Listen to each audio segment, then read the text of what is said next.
Good morning and welcome sa atin pong Bread Talk, kung saan atin pong pinag-aaralan ang salita po ng Diyos maging ang buhay ng atin pong Panginoong Jesus. Well, para po sa mensahe na pinagkaloob sa atin ng Panginoon, ngayon pong umaga, ito po ay nasa 2 Kings chapter 25 verses 1 to 3. Ito ho ang sabi ng mga talata. And it came to pass in the 9th year of his reign, in the 10th month, in the 10th day of the month, that Nebuchadnezzar, king of Babylon, came, he and all his hosts, against Jerusalem, and pitched against it, and they built forts against it round about. And the city was besieged unto the 11th year of King Zedekiah. And on the 9th day of the 4th month, the famine prevailed in the city, and there was no bread for the people of the land. Well, the title of our topic for this morning is The Worst Condition of the People of God. Well, bago lang ho natin ituloy yung atin pong gagawing pag-aaral, mga kapatid, ito po ang last chapter ng Book of 2 Kings. Congratulations po sa mga kapatiran na every morning ay nakakasama po natin sa pag-aaral po ng salita ng Panginoon. At paunti-unti, kung talagang loloobin ng Diyos at na magtutuloy-tuloy, ito pong ating ginagawang programa every morning, tingin ko po matatapos po natin ang buong Biblia. Napakasarap sa pakiramdam na alam nyo hong nabasa natin at napag-aralan po natin yung buong Biblia po mismo. Kaya nga sana mga kapatid, ipanalangin natin na talagang ang gawain ng Diyos magtuloy-tuloy at ipanalangin natin na talagang every morning tayo po ay makapag-commit sa Panginoon na tayo ay makapakikinig at makapag-aaral ng kanyang salita. Ang sarap sa pakiramdam pag natapos ho natin yung isang book sa Bible. Kaya nga, sige po, tuloy na ho natin yung ating ginagawang pag-aaralan. At again, ang title po natin is The Worst Condition of the People of God. Bakit ba sila humantong sa ganito pong kalagayan? Well, tandaan po natin mga kapatid, gaya ng sinabi ko po kahapon, ang Diyos po ay hindi po pwedeng magkamali. Ang Diyos po ay hindi pwedeng, sumablay sa mga ginagawa niya at sa mga nangyayari po sa ating mga buhay. So, naniniwala po ako na itong pangyayaring ito ay hindi po lingid sa harapan po ng Panginoon. At alam ko rin po na ang Diyos ang siyang nagbigay ding kapahintulutan na ito po ay mangyari sa bayan ng Panginoon. Tandaan po ninyo, hindi ba't sabi ho ng Bible kahapon, ang gusto ng Panginoon na mangyari sa kanyang bayan is to destroy it. Kumbaga talagang maramdaman nila at maranasan nila yung matinding resulta ng kanilang ginawa sa harapan po ng Panginoon. At eto na po ngayon yun, mga kapatid. Sabi nga ng Bible, sila po ay napasakamay ng Babylonian. At ang sabi ho dito sa mga talatang binasa natin, naglagay sila ng wall sa paligid ng lupa ng bayan ng Panginoon. Bakit po? Kasi ang totoo niyan, kaya nila nilagyan ng pader o ng harang o bantay yung bawat dadaanan ng mga tao para walang makapasok at makalabas ng pagkain. Kumbaga, ang goal kasi nitong si Nebuchadnezzar talagang, sikilin, talagang pahirapan ng bayan ng Panginoon hanggang sa sila mawalan ng lakas at puwersa na lumaban dito kay King Nebuchadnezzar. Kumbaga, under control sila. Wala silang magagawa. Pagkain nila, kontrolado ng hari. Kung paano sila lalabas at papasok, kontrolado. Kumbaga, na-walled sila ng Babylonian Empire. So imagine po ninyo mga kapatid, sabi ho rito sa verse number 3, and on the 9th day of the 4th month, the famine prevailed in the city. So walang makapasok na pagkain o supply mula sa labas papunta sa bayan ng Panginoon, at yung mga nasa loob, mga kapatid, hindi rin makalabas para humanap ng kanilang pwedeng mapagkunan ng makakain. Dadaan sila sa mga bantay doon po sa kanilang lugar. Kaya nga mga kapatid, ito ho ang pinaka malungkot na karanasan at pangyayari sa bayan po ng Panginoon. Kasi nga, kung titignan po ninyo sa verses 9 to 10, ito yung karugtong. Kung babasahin natin yung kabuuan, talagang kayo po manlulumo sa nangyari po sa bayan ng Panginoon. Verses 9 to 10, pakinggan po ninyo. And he burnt the house of the Lord and the king's house and all the houses of Jerusalem. And every great man's house burned he with fire. And all the army of the Chaldees that were with the captain of the guard break down the walls of Jerusalem round about. So imagine po ninyo, yung bahay ng Panginoon, yung bahay ng hari, yung bahay ng mga tao, and even sabi, great man's house burned he with fire. So walang sinino, walang patawad. Ito nga kumbaga nangyari sa kanila mga kapatid. Kaya nga ito ho yung pinakakalunos-lunos na nangyari po sa bayan ng Panginoon. Talagang dinurog sila ng Diyos, talagang pinaluhod sila ng Panginoon, at eto po mga kapatid, ang kumbaga hindi makakalimutang pangyayari sa istorya ng bayan ng Panginoon. Kung papaanong sila walang magawa at nakikita ng Diyos yung kanilang kalagayan. Ito ang pinaka-worst nito mga kapatid. Tingnan po ninyo, ito yung mga bagay na nakita ko na talagang pwede hong magpaalala sa atin na sana wag nating payagan na ang buhay din natin humantong at mapunta sa ganitong sitwasyon. Tignan po ninyo, yung worst condition ng bayan ng Panginoon, number one, sa kamay ng kaaway, their foes. Imaginein po ninyo, ang sabi ng Bible, naalala nyo, dalawang malakas na puwersa ang nagsama para payukuin at paluhurin itong bayan ng Panginoon. Tapos bukod pa roon mga kapatid, wala silang magawa. Kahit yung hari nila, sunod-sunuran lang kay King Nebuchadnezzar. Under the spell ni King Nebuchadnezzar, itong kanilang mga leader. So anong gagawin nila? Sobrang lakas ng pwersa. Well, ako po naniniwala. Itong pangyayaring ito ay hindi po aksidente o kaya gawa lang ng tao. Na kumbaga nagkaroon lang ng pagnanasa itong si King Nebuchadnezzar na sakupin at kunin ang bayan ng Panginoon. Naniniwala po ako may malaking kinalaman din po ang Diyos kung bakit nangyari ang lahat ng ito at kung bakit naging malakas yung kanilang kalaban. Kasi kung tutusin, ganito po hindi ba't naniniwala tayo na ang Diyos natin Diyos ng lahat? King of King, Lord of Lord, 'di ba? Siya ang gumawa ng lahat, siya ang makapangyarihan sa lahat, walang uubra sa kanya. Pero bakit sa pagkakataong ito, parang tikom, ang bibig at kamay ng Diyos sa pangyayaring ito? Kasi nga mga kapatid, ang tingin ko po diyan, pinalakas pa ng Diyos ang puwersa ng kalaban para makita ng bayan ng Panginoon yung kanilang magiging kalunos-lunos na kalagayan. Yan ho ang resulta mga kapatid ng katigasan ng kanilang ulo.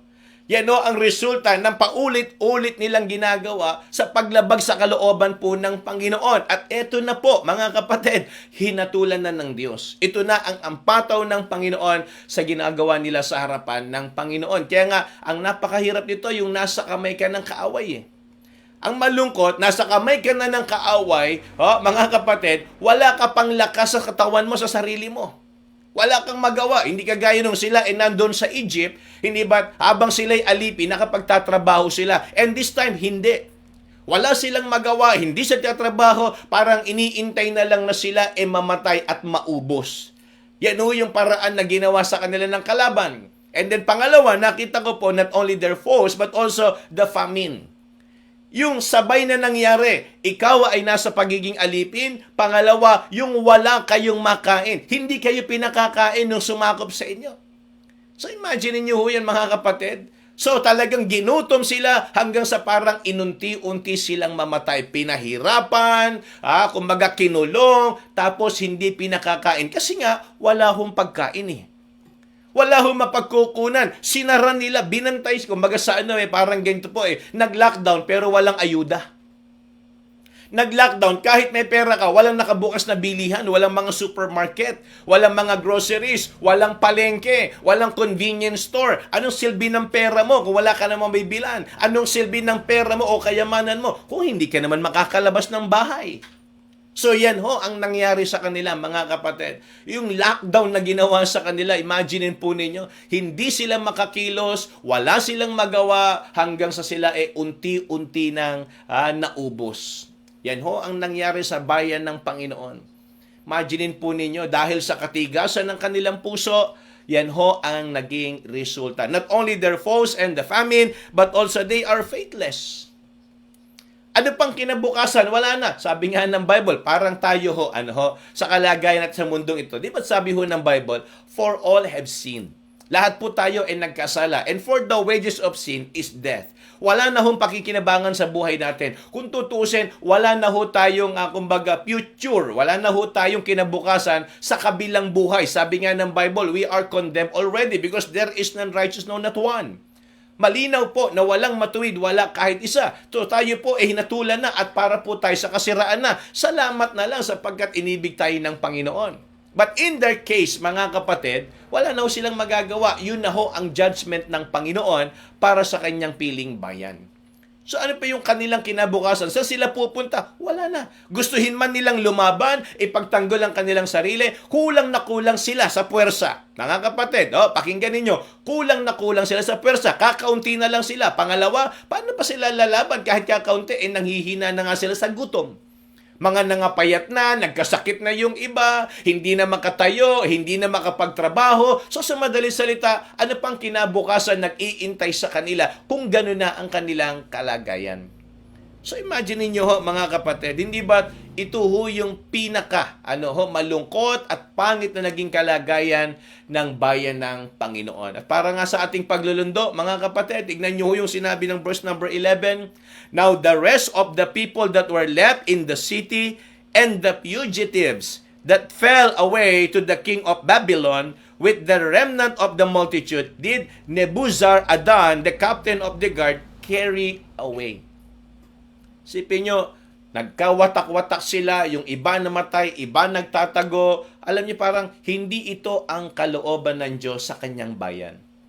Kahit tayo ho, mga kapatid, naniniwala po ako sa pangako ng Panginoon sa atin, hindi niya tayo iiwan, hindi tayo pababayaan. Pero bakit nararanasan natin yung mga pagkakataon na tayo po ay nalulugmok, nakakaranas ng kahirapan, nakakaramdam tayo ng mga kapigatian at problema sa buhay. Mga kapatid, magandang alamin natin, pag-aralan nating maigi, yan bang mga bagay na yan, pagtuturo ng Diyos, pagtutuwid sa mali sa buhay natin, o kaya yan paalala ng Panginoon, or baka naman yan resulta ng atin po mga nagiging hakbang at lakad sa harapan ng Panginoon. Kaya nga mga kapatid, maganda ho siguro, tayo po maging aware sa atin pong mga ginagawa at sa atin pong nagiging lakad at pamumuhay sa harapan po ng Panginoon. Kaya nga kung naalala nyo yung preaching ko nung Sunday, di ba? Spiritual wisdom produces spiritual walk. Kung tayo nandoon sa karunungan at nasa atin ang kumbaga wisdom ng Panginoon, hindi tayo lalakad ng mali, hindi tayo lalakad ng taliwas sa kalooban niya. Tayo mamumuhay at lalakad ng ayon sa salita po ng Panginoon. Kumbaga, nasa atin ang kabanalan.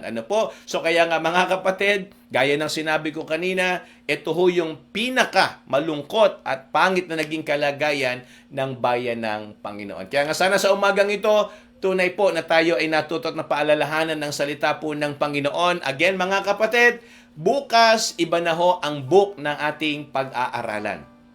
Tapos na ho tayo ng 1 Kings, tapos na ho tayo ng 2 Kings, and then abangan po ninyo bukas kung ano pong book ang panibago nating pag-aaralan para sa karagdagan po ng atin pong ginagawang pag-aaral sa salita ng Diyos na sana talagang matapos ho natin, kung loloobin ng Panginoon, yung buong Bible. Kaya nga yan ang magandang goal natin. Sa atin pong Bread Talk, matapos natin yung Bible. Tama po. Kumbaga, ma-accomplish natin. Hindi lang ho tayo na-bless araw-araw, meron pa tayong na-achieve. Meron pa po tayong na-achieve. So, ngayon, ito po ang ating trivia. Ano ang pangalan ng hari na binanggit sa verse number 2? Okay? Ano po ang pangalan na hari na binanggit sa verse number 2 na atin pong pinag-aralan ngayon pong umagang ito? Ulitin ko po, yung binanggit na pangalan na hari sa verse number 2. Yun yung tinutukoy po natin para sa ating trivia ngayon pong umagang ito. At ito na po ang mga sumagot ng tama kahapon. Ilang taon na pasakamay ni King Nebuchadnezzar si Jehoiakim. Naging under po siya. Kumaga, siya po ay naging sunod-sunuran kay King Nebuchadnezzar. Ang tamang sagot ay 3 years. Ayan, 3 taon na siya po ay naging alipin at sunod-sunuran kay King Nebuchadnezzar. At ito po ang mga sumagot ng tama. Ayan, number 1, i-ready nyo na po. Nandito po ako sa bahay ngayon. Meron tayong pa-effects. So ang number 1 ay si Ninang Kiten. Good morning, Ninang Kiten. Kayo po ang number 1, unang-unang mabilis na sumagot ng tama. Ayan, kahapon. Pangalawa ay si Brother Ariel Ilalim Jr. mula naman sa Vietnam. Ayan, good morning, Brother Ariel. Kung naka-join ka ngayon, congratulations. Ikaw ang pangalawa. And then, ang pangatlo natin ay si Sister Gypsy Diainla. Ayan. Alam ko, nasa trabaho na to sa mga ganitong oras. Good morning, Sister Gypsy. At sana magaling na si Sunny. Na-miss namin si Sunny last Sunday. Hindi siya naka-attend. Baka mamaya umokay na siya. Sana talagang patuloy na pagalingin ng Panginoon itong gwapong-gwapong bata na ito. So kaya palakasin siya ng Panginoon. Congratulations kay Ninang Kiten, kay Brother Ariel, at maging kay Sister Gypsy. At eto pa po, papalakpakan muna natin sila. Munti ko nang makalimutan. Congratulations sa inyong tatlo dahil kayo ang pinakamabilis na sumagot ng tama. And then, ang pang-apat, ito pa po, Sister Weng Baduria. Pang-5, si Ninang Ana Lacuna. Pang-6, si Sir Jen Baculpo. Pang-7, si Sir Eliza de los Reyes. And then, pang-8, si Ate Mati Hekilio. And then, pang-9, si Sir Hannah Trinidad. At ang pang-10 ay si Ate Rose Trinidad. Congratulations po sa top 10 natin. Palakpakan din natin sila. Maraming salamat sa inyo. Masarap na pakiki-join o partisipasyon sa ating ginawang pag-aaral ng salita ng Panginoon. But wait, meron pa po mga sumagot ng tama. Number 11, si Milet De Lara ng East Bagong Baryo. Number 12, si Ate LB Bautista. Diyan pa rin po yan sa Caloocan. And then, pang-13, si Ate Sara Abot. And then, pang-14, Nilang Flor Biagtas. And then, pang-15, Kuya Joe Trinidad. Tanyo, ang dami mga kapatid. Pang-16 ay si Preacher Rodel de la Bahan. Pang-17 si Ninang Alice na Launan. At pang-18 ay si Preacher Alvin Ilalim. Ayan, congratulations and maraming salamat din po sa inyo. So kaya purihin ng Panginoon. Gusto lang ho nating batiin at pasalamatan yung mga bago ho natin na nakakasama every morning. Ayan, kasama ho natin ngayon si Brother Leo Aranuez. Brother Leo, thank you kahapon. Tsaka nung Lunes, naku, terrible ho. Talagang ito ay trumabaho kahapon at tsaka nung Lunes sa mga ginagawa ho namin doon sa church. Kami naglagay ng tiles at salamat din po sa mga kapatiran na talagang ang puso talagang mapaganda at maiayos yung bahay-sambahan ng Panginoon. Naway, kayo po'y gantihan ng Panginoon. Nang talagang umaapaw na pagpapala. Pagpalain ng Diyos ang buo po ninyong pamilya sa mga kapatiran na mayroong naging bahagi at kontribusyon para po sa ginagawa ho nating pag-aayos ng sambahan, ng bahay ng Panginoon. Kaya thank you Brother Leo. Maraming salamat. At kasama rin natin si Milet De Lara. Diyan din yan sa East Bagong Baryo at maging si Ivy Lisa Dakutanan. Ayan, good morning Ivy Lisa at masaya kami na naka-join ka this morning. And kasama rin natin si Jolina Parangat mula naman sa Pangasinan. Good morning Jolina. And maging si Sir Karen Joy Pereira from Oman. Ayan, good morning dyan sa mga kapatid natin sa Oman at maging kay Ate Judy ng East Bagong Baryo. Good morning po Ate Judy at maging kay Ate Tessie Lopez ng Letre. Magandang umaga rin. At maging kay Ate Sena Bonacua. Ito po, isang pamilya to nung Sunday. Nakakatuwa Ate Sena, good morning po sa inyo. At sana talagang kayo po palaguin ng Panginoon at magtuloy-tuloy kayo sa gawain po ng Diyos. Napakasaya namin na nakita namin na yung inyong pamilya buo. At nakakatuwa pa, alam niyo bang bumulong sa akin si Kuya Mario? Sabi niya, Pastor, blessing yung preaching. Ang ganda. Purihin ng Panginoon. Kaya Kuya Mario, sana talagang patuloy na gumawa sa iyo ang Panginoon. And then, Kuya Mike pala. Mario, tuloy ako ng Mario. Mike pala po ang pangalan ng husband ni Ate Sena. Ayan po, si Kuya Mike. And kasama rin natin si Atilita Dumlao mula po sa Rizal. Good morning po, Atilita. Ayan, lagi rin natin nakakasama yan. At kasama rin natin si Brother Buboy Dakles. Ayan, dyan po yan sa Caranas. Dyan po yan. Member yan ni Pastor Angelito, kung hindi ako nagkakamali. Good morning sa mga kabugtuan natin dito dyan sa Puso Samar. Maupay na aga sa inyong tanan. Sa mga kapatid natin, sa mga nasa Samar, magandang umaga po sa inyo and pagpalain kayo ng Panginoon. Gusto lang natin paalalahan ng mga kapatiran na Wednesday ngayon, may prayer meeting po tayo mamaya sa church. Inaanya ko po kayong dumalo at tayo po ay mag-aral at manalangin para po sa gawain ng Diyos. At sama una sa prayer si Kapitan Leo Kagawan, si Nanay Olivia Tahuna, si Kuya Ray Cortez, at yung patuloy na paglakas at paggaling ni Sister Sherry Rose de la Cruz. Sister She, good morning! Kasama ka sa prayer namin palagi. Ayan, ako purihin ng Panginoon. Nakakatuwa naman. And syempre, sama natin sa prayer yung nanay ko po. Nako, dumadami ho yung sakit. Pag-include nyo naman ho sa prayer. Bukod ho siya sa mild stroke, siya po may UTI, may pneumonia, and then meron pang diabetes. Ayan, ako po, ang dami hong ginagamot namin. Kaya sama ho nyo sa prayer at naapektuhan po yung pagsasalita ng nanay ko.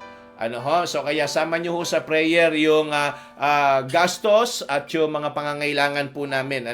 So kaya purihin ng Panginoon. So anong nakalagay?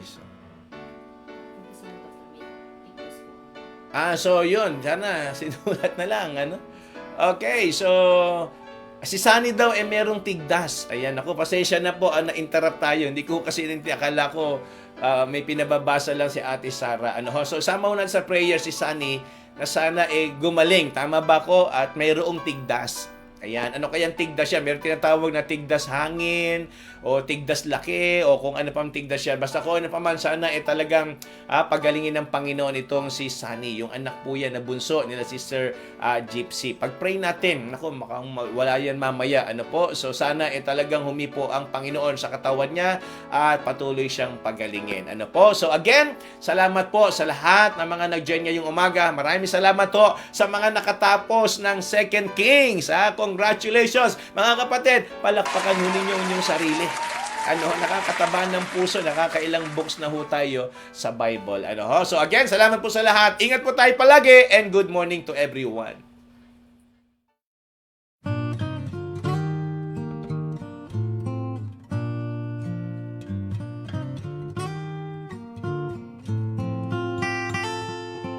Father of lights, giver of gifts, there is no shadow in you.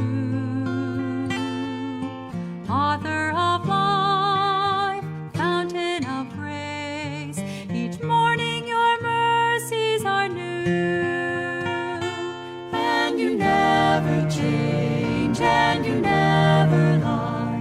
Age to age you are the same.